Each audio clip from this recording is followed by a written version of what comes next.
Greetings gastronauts, this is KeefCooks, I'm Keef, and today we've got something very, very special happening. I've got a guest chef doing all the work for me. His name is Dan Toombs, he is the curry guy. Yay! So good to be here. Yeah, come all the way down from North Yorkshire, which is... bit of a drive, but a nice drive. Yeah, nice crisp, sunny and leafly frosty day. So, what we're going to do first? We're going to do railway mutton curry.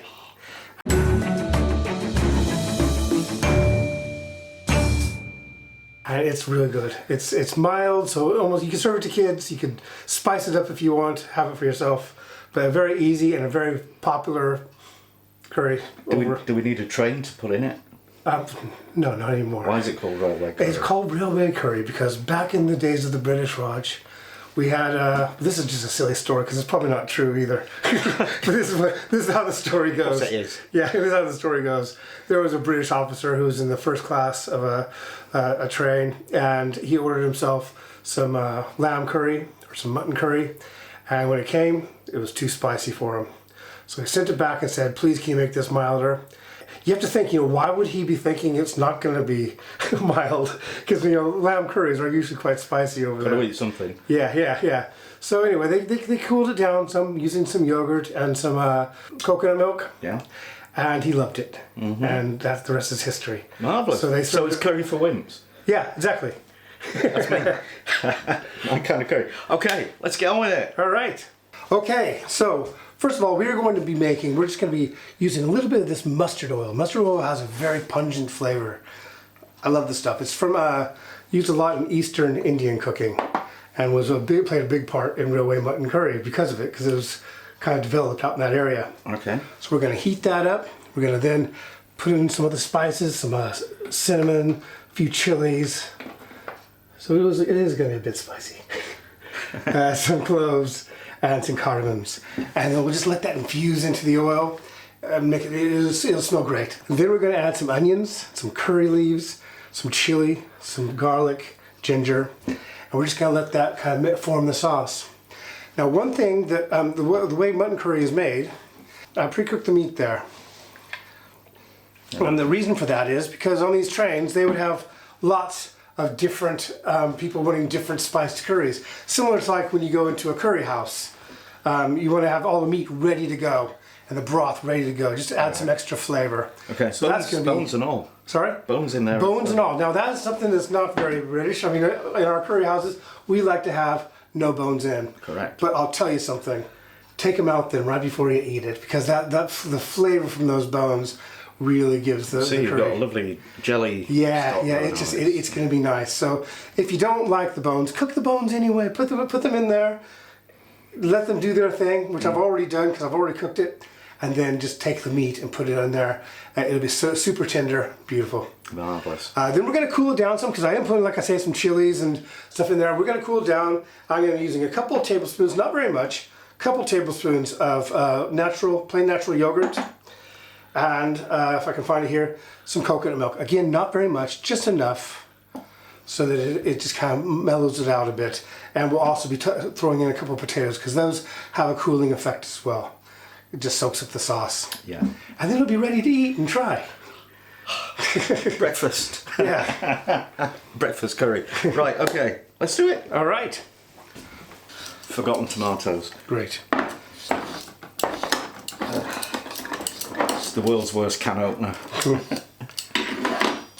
That's interesting. You actually cut your onions like that. Yeah. Yeah, good. Do you not? No, I can't. I just can't get on with that. Really? That method, that technique. Oh, right. I just used it for years. Yeah. Only as people say that's how you should do it. Dan is going to plug his books. I'll give it a little plug if I can. That's great. Thanks. That's what he's here for. Yeah, so I've got 3 books out now. Curry Guy is all about British Indian restaurant style cooking. And so it's all, the chicken tikka masala, kormas, vindaloo, you name it. That's what we've got in there. Then I've got the Curry Guy Easy, which is really a continuation of this one. So it's they're both easy. So it's, just because it has that name, it doesn't mean it's any different than the first. Just loads more different curries. And then I've also got the Curry Guy Veggie. I was asked by lots of people to bring out a veggie cookbook, so I did. So that has veggie and vegan recipes in there. Those are my books. I've got 2 more out next year.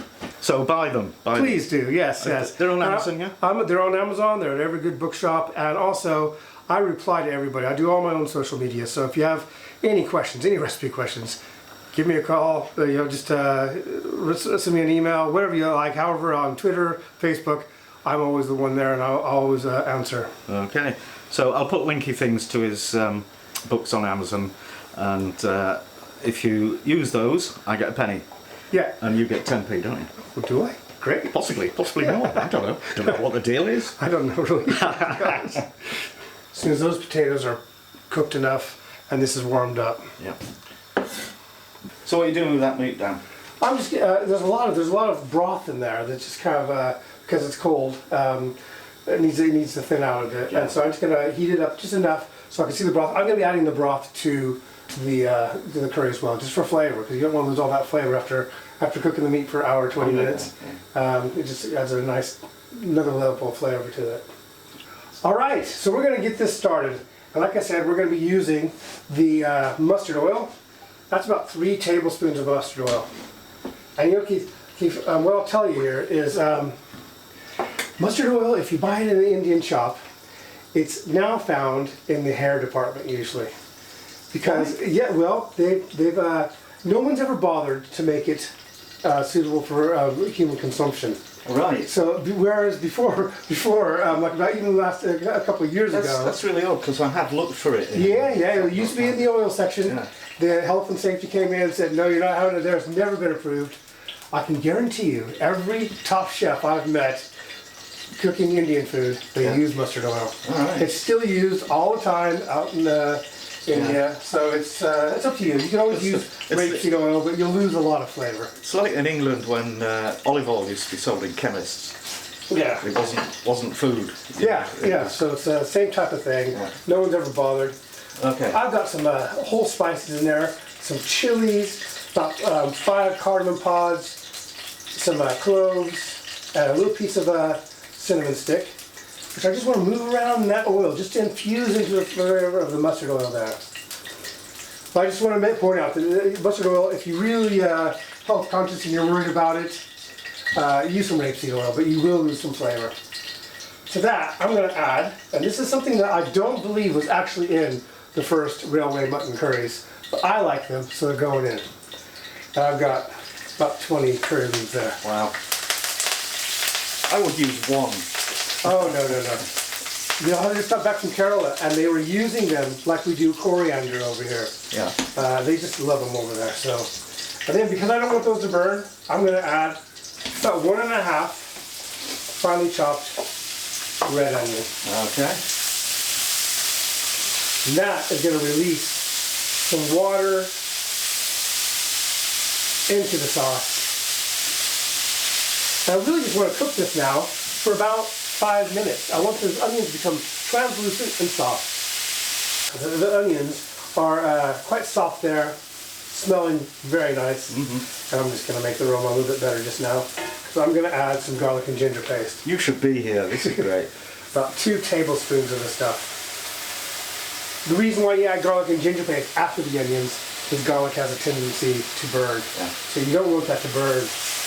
We just add that right when the onions are becoming soft and nice looking. Then goes in the garlic. And we're right now just going to cook off the rawness. So I made that garlic and ginger paste using equal amounts of garlic and ginger, which I blended with some water. And you know, if you bite into a big piece of ginger or a big piece of garlic, it's quite strong. So we're just going to cook that in the oil there for about 30 seconds. And then I'm going to add the spices. And there aren't that many in this one, but I'm going to add about a half teaspoon.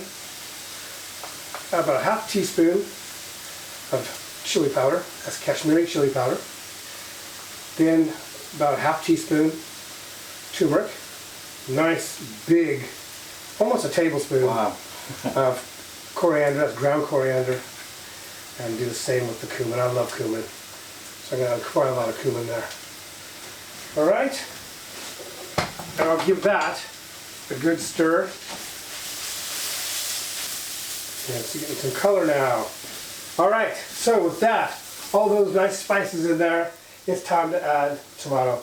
This is tinned tomato here, but you could just use 3 nice-sized chopped tomatoes, fresh tomatoes if you wanted to. I'm a big fan of tinned tomatoes. Oh yeah, ready peeled. Yeah. Okay. So I'm just going to add that and give that a nice stir in there. All right. And then to that, we're going to add some chilies. That's about 3 bird's eye chilies. Like I say, this was originally too spicy for this officer, and that's because there were too many chilies. So I'm making it the way he probably would have had it. This is mild. Yeah. I love my spice. I love my spice. So we're going to add that there. Okay. Well, it was originally a Bengali lamb curry, and I'm sure it would have been a lot spicier than this actually. But to this, I'm going to add, this is some of the broth from the lamb that I cooked. So I'm just going to add that to the sauce. A little piece of meat in there. Give that a nice stir. And this is smelling quite nice. Mm-hmm. Yeah, all right. Then I am going to add some of the meat. Let's take this. And also a little bit more broth actually. Have as much meat as we can in there. Now that's about 1 kilo of meat. So if you didn't want to have the bones in it, right? Which I really highly recommend that you do keep the bones in it because there's so much flavor there. But if you didn't want to, you'd use about 900 grams, 1 kilo of meat without the bone. Okay. Cut into nice pieces. But you just look at this. I mean, all that marrow in there, that just adds so much flavor to this. So if you don't mind picking around the bones, I recommend. Can't beat it. Yeah. Right. Okay, to this, I'm going to add about 3 potatoes. Just they've been par cooked, just to speed things up a bit. Those will soak in all that sauce and just make it amazing. I just love this curry. I really do love it.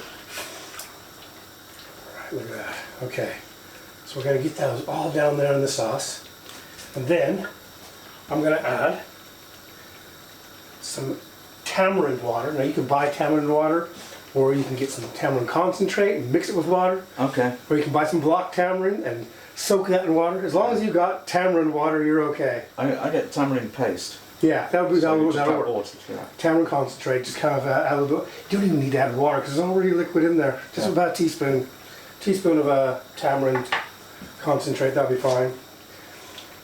And then this coconut. So it's not a coconutty dish, but there is a little bit of coconut in it, which is what's meant to calm it down in the spiciness. All right, and then if I can find it, here we are. You got some natural plain yogurt. You always want to add natural plain yogurt, not Greek yogurt. Greek yogurt is great for marinating, but it's not great for sauces. I never knew that. Yes. So when you're adding something to a yogurt, to a sauce, you use natural plain yogurt. Right. And that's just because it has a tendency to curdle. You also only add it about a tablespoon at a time. And by doing that, you're not going to have that problem where it's like a bunch of floating pieces of yogurt. Yeah, okay. Go right into the sauce. And to finish this up, just a tiny bit more salt there, I think. Just tested it, and some nice coriander there. And why not? A few more curry leaves. I just love curry leaves, so I throw them in at all stages of cooking, not just when I'm frying. They're nice. It's nice to get those. They're a little bit brighter when you throw them in fresh like that. Now, Keef, it's time for you to give this a try. Okay. All right, and forgot this, so we're not going to forget this. I'm going to put it in now. Methi, that's fenugreek leaves. Fenugreek. And to add that, you always add this at the end, because if you add it too early, it loses its flavor. Right. And you also rub it through your fingers, like that. About a teaspoon will do. Just gives it a nice hint of fenugreek. This curry could be cooked just like it is now, with a very thin sauce, or you can cook it down. It's really up to you if you want to have a thick curry or a liquidy curry. I kind of like it like this, especially when we eat it with rice or something like that. I maybe cut those chunks of potato too big, because... I think they're cooked through. They're fine. They're fine. All right. Okay. Right away. Mutton curry. I'm starving too. Yeah, me too. You can't actually watch this happen and not be, even if you're just eating. All right. Right. I'm gonna use a spoon. The meat should be totally tender now because it's cooked it before. Just finished up in that sauce. What do you think? Don't know yet.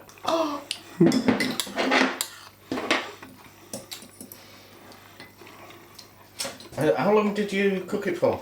Which one? The meat. About an hour and 20 minutes. Okay. Oh yeah. Good? No. You can come again. How do you like it?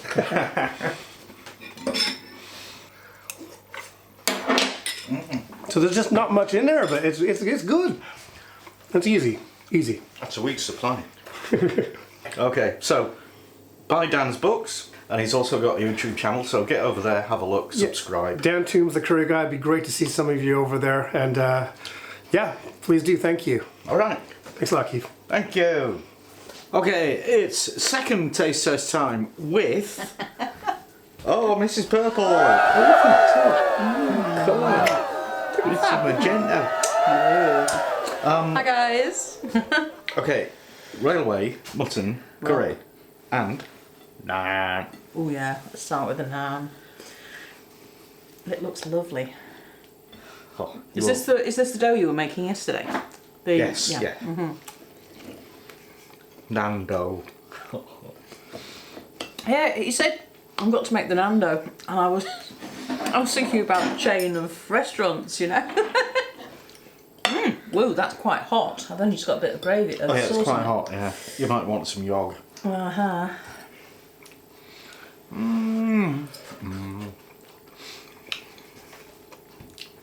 That's a proper curry, that.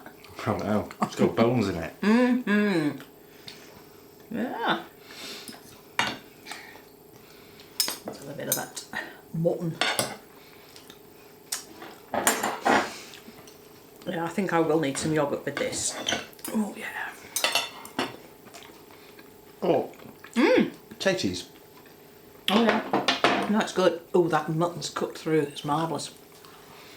Falling off the bone. Well, I look forward to seeing the video. Good. So is this one of Dan's recipes? Well, Dan made it. Yeah. Thank you, Dan. Okay. If you enjoyed this video, give it a like, share, subscribe, etc. And don't forget, check out the links in the description below, buy Dan's books and subscribe to his channel. Okay? Try this at home. Oh, and make this, because it's just amazing. So, thank you for watching, and see you next time.